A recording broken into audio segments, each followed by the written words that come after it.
In the last segment, we saw the difference between an AMU and grams per mole. Numerically, they're the same, and you get your values from the periodic table. In practice, an AMU is vastly, vastly, vastly different than a grams per mole. Now, what you want to be able to do is to use those as conversion factors. So again, process, process, process. You want to have a starting place. You want to have an ending place. You want to figure out a plan. And then you want, which will include conversion factors. And then last, you want to do the math. So on page 11, how many atoms are in 2.50 moles of copper? Your starting place is 2.50 moles of copper. Your ending place is atoms of copper. Mole to atoms, our plan is that we're going to use Avogadro's number, not molar mass.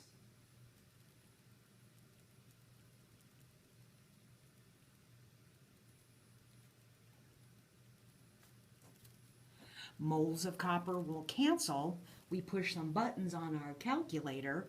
We get 1.505 times 10 to the 24. Three significant figures means we round to 1.51 times 10 to the 24. Now, conceptually, you should understand that when you're talking about atoms or molecules, you should have a very large power of 10. How many grams are in 5.00 moles of sodium? 5.00 moles of sodium is your starting place. Grams of sodium is your ending place. Your plan is that when you go from moles to grams, you don't need Avogadro's number, you don't need AMU, you need grams per mole. So you get out your periodic table, and again, if you don't have a periodic table, you should have one handy. And you find that to the 10th place, the molar mass of sodium is 23.0 grams per mole. 23.0 grams of sodium, 1 mole of sodium. You push some buttons on your calculator, you round to 1, 2, 3 digits, 1, 2, 3 digits, and you should get 115 grams. Last on this page, 1.33 times 10 to the 24 atoms of sulfur, grams of sulfur. So your plan now is a little bit more involved. You need to go from grams to atoms, atoms to mole to gram. So you'll need two conversion factors here. 6.02 times 10 to the 23rd atoms of sulfur, 1 mole of sulfur, 32.1 grams of sulfur, 1 mole of sulfur. You push some buttons on your calculator, you round to 1, 2, 3, 1, 2, 3, 1, 2, 3, so 3 over here. You should get 70.9. Okay, go back to the ones that you practiced out of your book, see if this sheds some light on how to do that, or go back and pick out some more that are perhaps a little bit more robust. Pause if you need to before you go on. Now, this is all great and well and good when you talk about elements, but in the world around us, most of what we see is a compound. Now, I'm going to call a compound, a molecule, they're all going to mean the same thing, and I'm going to refer to molar mass as a catch-all term instead of going and saying formula mass, molecular mass, molar mass. I'm going to call it all molar mass as a catch-all term. Page 12. What we need to recognize is that when we have, for example, 1 molecule of water, what this means is we have 2 moles of hydrogen plus 1 mole of oxygen. So we add up the molar mass.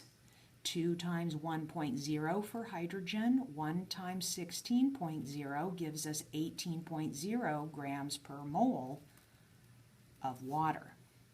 Lead 2 chloride, well, we have to be able to make lead 2 chloride before we can add it up.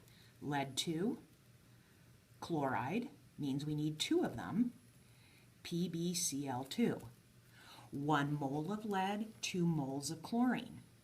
We look on our periodic table, we see lead is 207.2 plus chlorine is 2 times 35.5. We add that up. Let's be consistent in going to the 10th place, as I've indicated before. And we should get our molar mass as 278.2 grams per mole.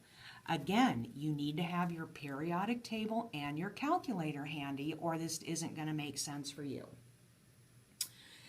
Sodium sulfate, same idea. This is just made for us. We didn't have to put this together. 2 sodiums, 1 sulfur,